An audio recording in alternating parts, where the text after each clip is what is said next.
বরগুনা শহর থেকে সারা দেশে সরাসরি সড়কপথে যাতায়াতের একমাত্র মাধ্যম বরগুনা বাকেরগঞ্জ আঞ্চলিক মহাসড়ক। 18 ফুট প্রশস্ত ও 55 কিলোমিটার দীর্ঘ এ সড়কে 51টি ঝুঁকিপূর্ণ বাঁক রয়েছে। এলাকাবাসী ও যান চালকরা বলছেন, সরু এ সড়কের প্রতিটি বাঁক যেন মরণ ফাঁদ। ঘন ঘন বাঁকের কারণে গন্তব্যে পৌঁছাতে সময় লাগে অনেক বেশি। এতে ভোগান্তিতে পড়তে হয় তাদের। শিগগিরই সড়কটি প্রশস্ত করার পাশাপাশি বাঁক অপসারণের দাবি স্থানীয়দের।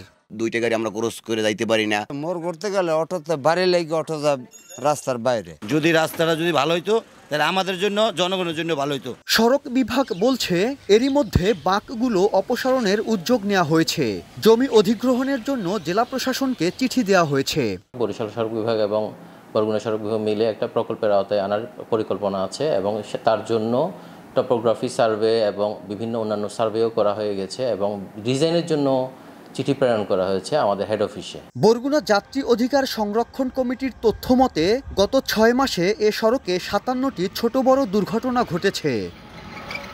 সাইফুল মিরাজ, সময় সংবাদ, বরগুনা।